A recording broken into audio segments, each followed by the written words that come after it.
Hello dear student. इंग्रजी शिकताना खूप मोठी अडचण कोणती येते माहितीये तुम्हाला? यस, ती असते वर्ब. VERB. वर्ब मध्ये अनेक समस्या निर्माण होतात, त्याच्यामुळे इंग्रजी शिकणं कठीण वाटतं. आता काही जणांना वर्बचे 5 फॉर्म अवघड जातात. काहींना वाटतं की 12 हेल्पिंग वर्ब कसे असतात, कुठे वापरायचे, काही केलं समजत नाही. आणि 12 टेन्सेस, बापरे, ते म्हणजे तर मानगोटीवरचं भूतच वाटतं. पण थांबा, आजपासून हे सगळं बदलणार आहे. कारण मी तुमच्यासाठी घेऊन आलेली आहे एक वर्बचा मास्टर क्लास. याच्यामधून मी तुम्हाला शिकवणार आहे वर्बचे 5 फॉर्म, 12 हेल्पिंग वर्ब आणि त्याच पद्धतीनं 12 टेन्सेस, परंतु आगळ्या वेगळ्या पद्धतीनं. ही पद्धत इतकी अशी सोपी असणार आहे की तुम्ही टेन्स शिकताय असं तुम्हाला अजिबातच वाटणार नाही. आणि टेन्सची, वर्बची, ह्या सगळ्या गोष्टींची भीती आजपासून कायमची बंद होऊन जाणार आहे. मग अशी कोणती आहे ती मेथड? चला तर आजच्या या वर्ब मास्टर क्लास मध्ये आपण शिकायला. पहा, मेन वर्ब तुम्हाला इथे दिसतील. पहिले तर मेन वर्ब म्हणजे काय?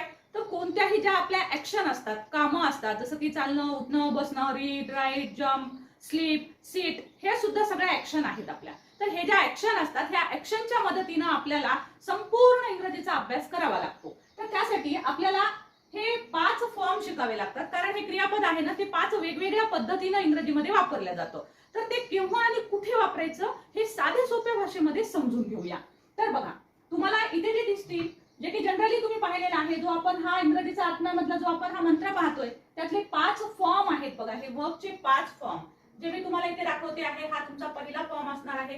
त्याच्यानंतर हा जो आहे तो आहे तुमचा सेकंड फॉर्म. त्याच्यानंतर हा जो आहे तो त्याला म्हणतो आपण वर्बचा थर्ड फॉर्म. आणि हा जो आहे तो आहे वर्बचा फोर्थ फॉर्म. हा स्पेशल केस मधला वर्बचा 5वा फॉर्म. पण या पद्धतीने तुम्ही नक्कीच ऐकलं नसेल की हे आपण कुठे वापरायला पाहिजे. चला तर पाहूया. बघा, आपले जे कामं असतात ना, जेव्हा आपल्याला इंग्रजीचे वाक्य बोलायचे काम पडतं किंवा आपल्याला लिहायचं काम पडतं, तर त्यावेळेस आपल्याला हा वर्ब जो आहे तो कशा स्थितीमध्ये वापरायचा आहे? तर आपली कामं ना वेगवेगळ्या पद्धतीची असतात. कोणती कामं असतात बघा, कसे कसे असतात? एकतर अनेक कामं अशी असतात की जी आपण ती वारंवार करत असतो, पुन्हा पुन्हा करत असतो. काही अशा गोष्टी असतात की ती जागतिक सत्य असतात. ठीक आहे, तर अशा प्रकारची काही कामं असतात. त्यानंतर काही कामं जी असतात आपली, ती कामं करून पूर्ण झालेली असतात. काही कामं अशी असतात की ती एकतर चालू असतात, म्हणजे आता माझं काम जसं शिकवण्याचं चालू आहे तसं काही कामं चालू असतात. तर काही काहींना अर्धवट असतात, जसं की माझं आता थोडं शिकवून झालंय पण माझं अजून शिकवणं चालू आहे, म्हणजे माझं शिकवण्याचं हे काम आता सध्या अर्धवट आहे. सो अशा स्थितीमध्ये सुद्धा आपले कामं खूप असतात. तर या सगळ्या परिस्थितीवरून, आणि ही एक स्पेशल केस आहे तर ते मी नंतर सांगते. सो अशा पद्धतीने आपल्याला पहिले लक्षात घ्यायचं आहे की आपलं काम कोणत्या स्वरूपाचं आहे. म्हणजे आपलं काम चालू आहे का, आपलं काम अर्धवट आहे का, का आपलं काम पुन्हा पुन्हा होणार आहे, असं हे लक्षात घ्यायचंय. आणि त्याच्यानुसार हे वर्बचे 5 फॉर्म आपल्याला वापरावे लागतात. ऍक्शन जर तुमच्या पुन्हा पुन्हा होणारे असतील तर आपल्याला V1 चा फॉर्म वापरावा लागतो. परंतु तुमच्या ऍक्शन जर प्रेझेंट मध्ये पुन्हा पुन्हा होत असतील, वर्तमान काळात पुन्हा पुन्हा होत असतील, तर आपल्याला V1 फॉर्म वापरावा लागतो. तसंच हा जो स्पेशल केस सांगितलेला आहे मी, हा सुद्धा आपल्याला प्रेझेंट मध्येच वापरावा लागतो. पण हा स्पेशल केस यासाठी आहे की हा फक्त थर्ड पर्सन सिंग्युलर, म्हणजे ही, शी, इट किंवा यांच्याबद्दल येणारे सिंग्युलर नाउन, यांच्यासाठी राम, गोपाल, सीता, कॅट, डॉग, यासाठी आपण हा फॉर्म वापरत असतो. ओके, सो क्लिअर झालं की हे जे 2 फॉर्म आहेत V1 आणि V5 हे आपण प्रेझेंट मध्ये वापरतो. क्लिअर? त्याच्यानंतर हा V2 जो फॉर्म आहे हा पण आपण पुन्हा पुन्हा वारंवार होणाऱ्या घटना सांगण्यासाठीच वापरतो, परंतु या घटना भूतकाळात झालेल्या असल्या पाहिजे. किंवा आपल्याला असं सांगायचं असेल की मी ही गोष्ट पुन्हा पुन्हा करत होते, I went to school every day. हो, मी दररोज शाळेला गेले, म्हणजे ती घटना तुम्ही भूतकाळात केलेली होती पण ती पुन्हा पुन्हा केली होती, तुम्ही पुन्हा पुन्हा शाळेमध्ये गेला होता. तर अशा प्रकारे पुन्हा पुन्हा भूतकाळातली गोष्ट झाली तर तुम्हाला हा सेकंड फॉर्म वापरायचा आहे. ओके, आता बघा, इथं प्ले जो आहे तो तुम्हाला अशा पद्धतीचा फॉर्म दिसेल. V2 च्या फॉर्म मध्ये तुम्हाला इथं सिम्पली आपण ed ऍड केलेला दिसेल. तशाच प्रकारे हे जे V3 आहे, म्हणजे जेव्हा आपलं काम पूर्ण होतं, जसं की माझं आता V1 हा फॉर्म तुम्हाला समजावून सांगणं झालेला आहे. V1 V2 मी समजावून सांगितलेलं आहे, म्हणजे माझं हे 2 फॉर्म सांगण्याचं काम संपलेलं आहे. तर हे जेव्हा मला सांगायचंय तर तेव्हा मी सांगेल की I have completed work form V1 and V2. I have completed, मी तो कम्प्लीट केलेला आहे. कम्प्लिटेड म्हणजे मी इथे थर्ड फॉर्म वापरलेला आहे. म्हणजे थर्ड फॉर्म केव्हा वापरायचं आपल्याला? जेव्हा आपलं काम हे पूर्ण झालेलं असतं आणि ते आपल्याला प्रेझेंट मध्ये सांगावं लागतं की माझं आता काम ते पूर्ण झालेलं आहे, तर त्यावेळेस आपण हा फॉर्म वापरत असतो. त्याच्यानंतर काम चालू असेल तर हा फॉर्म वापरायचा. आता हे फॉर्म तयार कसे केलेले आहेत बघा. तर आता V2 फॉर्म आणि V3 फॉर्म तुम्हाला इथे ed लागलेला दिसेल. सो असे 90% वर्ब असे आहेत की ज्याच्यामध्ये सेकंड आणि थर्ड फॉर्म जो आहे हा आणि हा तर ईडी लागून होतो. ओके, मी तुम्हाला इथे भरपूर सारे शब्द दिलेले आहेत. आता तुम्हाला समजा सेकंड फॉर्म तयार करायचा आहे तर तुम्ही काय कराल, हा पहिला फॉर्म जशाला तसा लिहाल आणि याला सिम्पली तुम्ही ईडी ऍड कराल. हा ओपन जशाला तसा लिहाल तुम्ही आणि याला तुम्ही सिम्पली ईडी ऍड कराल. इथे सुद्धा तोच रूल आहे, म्हणून याला म्हणतात रेग्युलर क्रियापद. ओके, रेग्युलर वर्ब्स हे की ईडी लागूनच याचे फॉर्म तयार होत असतात. राईट. सो तुम्हाला सेकंड आणि थर्ड फॉर्म कसा तयार करायचा समजला आता, आणि कुठे वापरायचा आहे, कामाच्या स्थिती लक्षात घ्यायची आहे. चालू काम जर असेल तर त्यावेळेस बघा हा जो पहिला शब्द आहे आपण तो लिहिलाय, त्याला आयएनजी लावले. आता मला जर माझ्या वर्कचा चालू फॉर्म तयार करायचा असेल, माझं काम चालू आहे असं मला सांगायचं आहे की आय एम वर्किंग, तर मग मला हा काय करावं लागेल, वर्क हा शब्द घ्यायचा, याला आपल्याला फक्त आयएनजी ऍड करायचा आहे. हा जो ओपन आहे याच्यासाठी सुद्धा याच पद्धतीने शब्द तयार होईल, सिम्पली याला ऍड करा आयएनजी. म्हणजे तुम्ही सांगू शकताय की आय एम वर्किंग नाव, मी आता काम करत आहे. म्हणजे तुमचं काम चालू असेल तर तुम्ही सांगू शकता आय एम वर्किंग नाव, मी आता काम करत आहे. पण काम अर्धवट असेल तर त्याही ठिकाणी हाच प्रकार जो आहे तर तो वापरण्यात येतो. ओके, सो तो कशा प्रकारे वापरण्यात येतो तर ते आपण टेन्सेस सांगणार आहे मी, त्यामध्ये अजून जास्त क्लिअर होईल. मी एक्झाम्पल एक देते इथे की I have been working, I have been working, किंवा I have been teaching you, मी तुम्हाला शिकवत आलेली आहे, 10 मिनिटापासून मी तुम्हाला शिकवते आहे. म्हणजे माझं काम थोडंसं संपलंय आणि थोडंसं अजूनही चालू आहे. So I have been teaching you म्हणजे काम माझं अर्धवट आहे, तर तिथे मी हॅव वापरले, बीन वापरले. क्लिअर. तर ते आपण पुढचे 12 टेन्सेस घेऊ आणि आपण 12 आपल्याला हेल्पिंग वर्ब पण पाहायचे आहेत, सगळ्या वेगळ्या पद्धतीने आपण पाहतो आहोत, त्यामुळे बिलकुल व्हिडिओ स्किप करू नका. सो हे समजलं असेल तुम्हाला. आता याच्यासाठी सुद्धा मूळ जो फॉर्म आहे आपला वर्ब हा लिहायचा आहे आणि याला आपल्याला यस ऍड करायचंय. काही वेळेस आपल्याला यस ऍड करावा लागतो. हा यस केव्हा ऍड करावा लागतो तर शेवटचं लेटर पाहायचं, आपला जो मूळ शब्द असतो वर्ब याचं शेवटचं लेटर जर S S H C H O X असेल तर तेव्हा त्याला ईएस लावायचं. आता इथे हे लेटर दिसत नाही, शेवटचा के आहे म्हणून यस लावलं. आता जो मूळ शब्द घेतलाय मी ओपन, तर शेवटचा लेटर आहे एन, हा S S H C H O X double Z यापैकी नाही, त्यामुळे आपल्याला इथं फक्त ऍड करावा लागतो यस. पण हे यस लागलेले फॉर्म आपण केव्हा वापरतो, ही शी इट राम गोपाल सीता असे सिंग्युलर नाउन असतील तेव्हा. क्लिअर. तर आता हे जे फॉर्म आहेत, स्टार्ट आहे, कुक आहे, हेल्प आहे, तर याचे तीनही फॉर्म याचे पाचही फॉर्म जे आहेत ह्या तीनही शब्दांचे, तर ते मला तुम्ही कमेंट बॉक्स मध्ये लिहून पाठवायचे आहेत. आता व्हिडिओ पॉज करायचा आहे आणि हे सर्व फॉर्म जे आहेत ते तयार करायचे आहेत. बघा तुमच्या लक्षात आलं असेल कामाच्या स्थितीनुसार हे फॉर्म आपल्याला कुठे वापरायचे आहेत. कीप इट इन माइंड, हे लक्षातच ठेवायचं आहे, तर पुढचा भाग खूप सोपा जाणार आहे तुम्हाला. चला तर याचा एक स्क्रीनशॉट घ्या आणि आपण पाहूया राहिलेला फॉर्म्युला 12 into 12 काय आहे, 12 गुणिले 12 म्हणजे नेमकं काय आहे. तर बघा टू बीचे आणि टू हॅवचे हे क्रियापद आपल्याला जर आले तर आपल्याला याच्या पुढचा 12चा रूल सुद्धा समजेल. हे एमिझॉन प्रेझेंट मध्ये भूतकाळात वॉज वर, भविष्यकाळात विल शाल वापरायचं आहे. टू हॅवचे क्रियापद जर घ्यायचे असतील तर ते कुठे घ्यायचे तेही सांगेल तुम्हाला. वर्तमान काळात हॅव हॅड, भूतकाळात हॅड, भविष्यकाळात विल हॅव, शाल हॅव. हे आहेत 12 हेल्पिंग वर्ब. आता ह्या हेल्पिंग वर्बचा उपयोग आपल्याला टेन्सेस साठी करायचा आहे, ते मी तुम्हाला एका वेगळ्या पद्धतीने सांगणार आहे. इथे काही मी मेन वर्ब लिहिलेले आहेत जे की तुम्हाला हे 12 टेन्सेस वेगळ्या पद्धतीने सोडवण्यासाठी कामाला येणार आहे. आता बघा, आता इथे आपण आता जे वर्बचे 5 फॉर्म पाहिले ते मी इथे पुन्हा शॉर्ट मध्ये लिहिलेले आहेत, जे मी आता समजावून सांगितले होते. आता पहा, आपल्याला मी सांगितलं की टेन्सेस म्हटलं की अवघड जातं, पण बघा कामाचं स्वरूप लक्षात घ्या. तुमचं काम वारंवार होतंय का, चालू आहे का, पूर्ण झालंय का, का तुमचं अर्धवट आहे, या कामानुसार जर लक्षात ठेवलं तर तुम्हाला सहज वाक्य जमते. जसे की बघा आता हे वाक्य पहा की मी स्वच्छ करतो, क्लिनिंग आहे, क्लिनिंगचं काम आपण वारंवार करतो. तर समजा मी म्हणते आहे की मी क्लीन करत आहे, मी क्लीन करते, मी आज क्लीन करते, मी नेहमी क्लीन करते, मी क्लीन करते. सो याचा अर्थ ही क्रिया वारंवार होत असते. सो ही क्रिया वारंवार जर प्रेझेंट मध्ये होत असेल तर बघा आपल्याला सब्जेक्ट घ्यायचा आहे, त्याच्यानंतर हा वर्बचा फर्स्ट फॉर्म घ्यायचा आहे. बघा हा फॉर्म घेतलेला आहे आपण, क्रिया आहे वारंवार त्यामुळे आपण हा फॉर्म घेतलेला आहे. आता समजा हीच क्रिया जर अशी भूतकाळात असेल की मी ते काम करत होते असं मला सांगायचं, मी मागे करत होते, तर मी केले, मी क्लीन केलं, हो मी काल क्लीन केलं असं सांगायचं असेल तर तुम्ही क्लिनिंगची तुमची ऍक्शन पुन्हा पुन्हा होते, पण मी काल केलं हे सांगायचं तर सिम्पली ऍड करायचे ईडी. म्हणजे आपल्याला हा इथे सेकंड फॉर्म वापरायचा आहे. ओके, फक्त सेकंड फॉर्म आपण वापरलेला. बघा बदल कुठे कुठे करतो आहोत आपण, ऍक्शन वारंवार होणारच सांगतो आहोत. प्रेझेंट मध्ये असेल तर V1 फॉर्म घ्यायचा आहे तुम्हाला. जर तुम्ही ती ऍक्शन पास्ट मध्ये सांगणार असाल तर तुम्हाला ईडी लावून सेकंड फॉर्म घ्यावा लागतो. आणि समजा तुम्ही ती ऍक्शन उद्या करणार आहेत असं सांगायचं असेल, ती वारंवार होणारी ऍक्शन पण तुम्ही उद्या करणार असाल तर तुम्हाला शाल किंवा विल घ्यावा लागतो आणि त्याच्यानंतर V1 चा फर्स्ट फॉर्म घ्यावा लागतो. ओके, आता बघूया की जर आपल्या ऍक्शन चालू असतील तर बघा आता तुमच्या लक्षात आलं असेल ह्या वारंवार होणाऱ्या ऍक्शन आहेत पण ह्या तीनही काळातल्या आहेत. आता आपण हे बघूया की जर आपली ऍक्शन चालू असेल तर आपण काय करणार आहोत. तर बघा जेव्हा ऍक्शन ऍक्शन चालू असते त्यावेळेस आपल्याला हे टू बीचे क्रियापद वापरावे लागतात.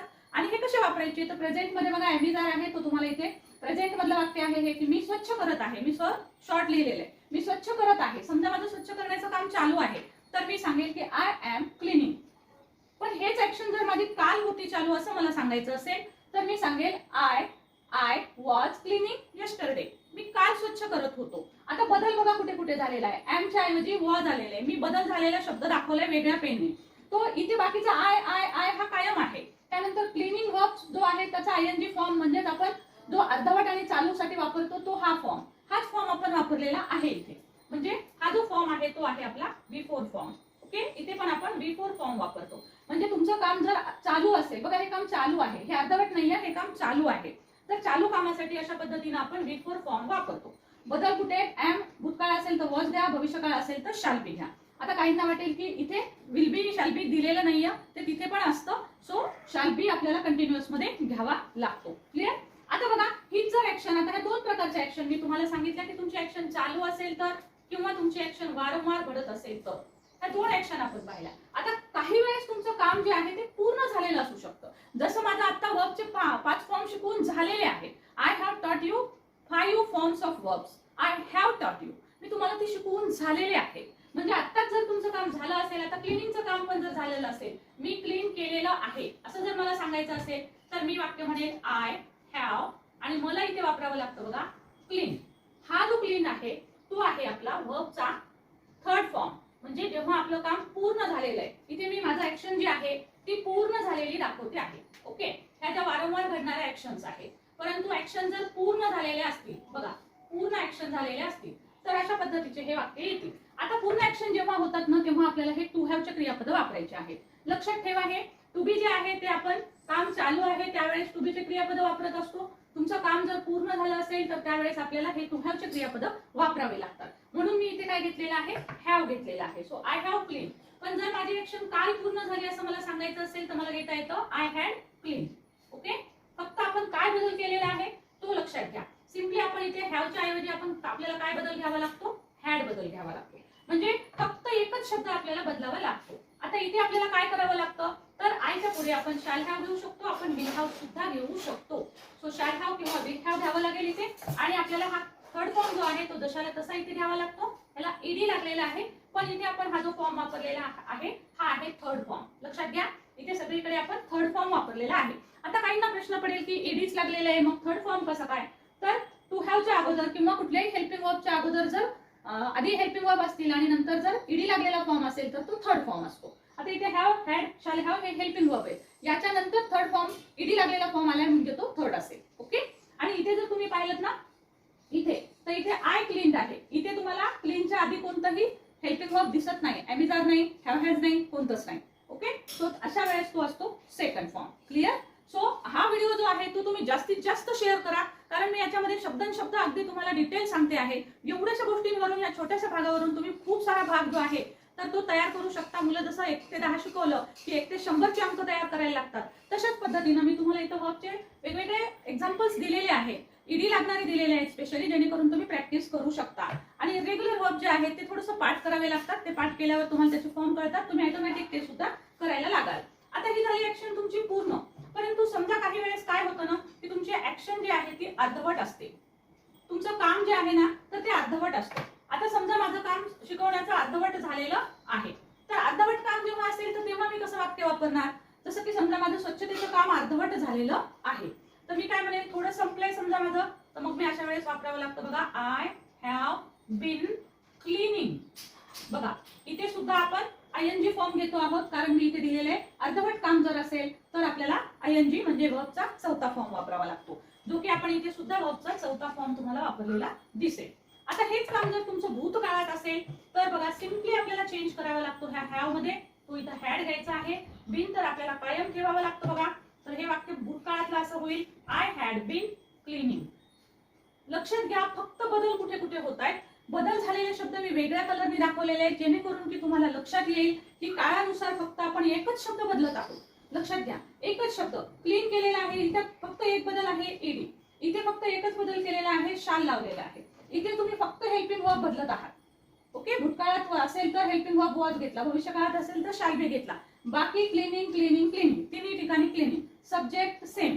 अशा पद्धतीनं हे लक्षात ठेवायचं आहे फक्त की आपल्याला बदल कुठे करावे लागतात, तर वर्ब मध्ये करावे लागतात. म्हणून आपण याला काय म्हटलेलं आहे, वर्बचा आपला हा मास्टर क्लास आहे. कारण टेन्स म्हणजे दुसरं तिसरं काही नाही, तर वर्ब चालवता आला पाहिजे. म्हणजेच हा वर्ब जो आहे, हे 12 हेल्पिंग वर्ब आहेत आणि हे मेन वर्ब आहे. हे ऍक्शन कशा चालवायच्या, म्हणजे याचे रूप कसे बदलायचे, आमचं वॉच कसं करायचं, क्लिनिंग कुठे घ्यायचं आहे, 2 ठिकाणी क्लिनिंग घ्यावं लागतं बघा. अर्धवट कामात पण आपल्याला क्लिनिंग घ्यावं लागतं. आता जर समजा हेच काम भविष्य काळामध्ये असेल तर तुम्ही सिम्पली काय करणार आहात, तर विल हॅव किंवा शाल हॅव तुम्हाला इथे वापरावं लागतं.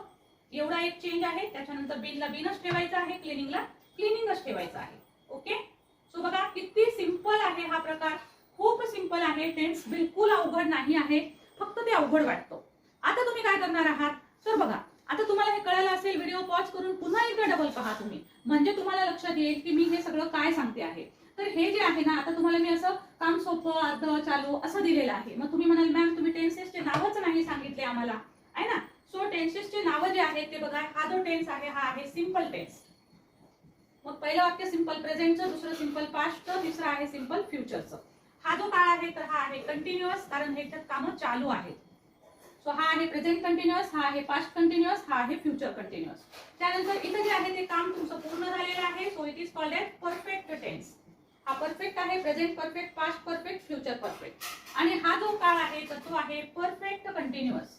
C here, perfect continuous. बघा सर्वांना बोर्डवरचं दिसतच असेल.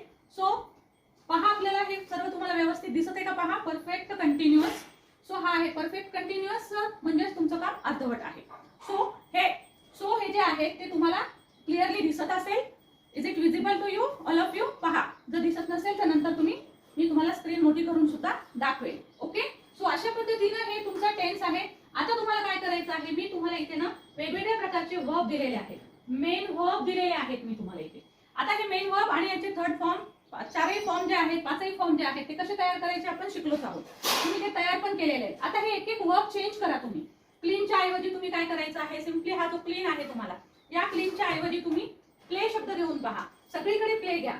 जिथे जिथे मी तुम्हाला क्लीन शब्द दिसेल तिथे तिथे तुम्ही प्ले शब्द घ्या. तुमचे प्लेचे वाक्य तयार होतील. मी स्वच्छ करतोच्या ऐवजी मी खेळतो, आहे ना. मी खेळलो, मी खेळेल, मी खेळत आहे, मी खेळत होतो, मी खेळत असेल. म्हणजे प्ले हे शब्द घ्यायचे आहेत आणि प्लेचा योग्य तो फॉर्म घ्यायचा आहे, हे तुम्हाला समजेल. या पद्धतीने या सगळ्याच वर्ब पासून तुम्ही वाक्य तयार करायचे आहेत. आता एकच महत्त्वाची गोष्ट करा, व्हिडिओ पॉज करायचा आहे आणि यातलं कोणतंही एक वाक्य जे आहे ते तुम्हाला 12ही प्रकारात शक्य झालं तर मला कमेंट बॉक्स मध्ये 12ला 12 प्रकार टाका.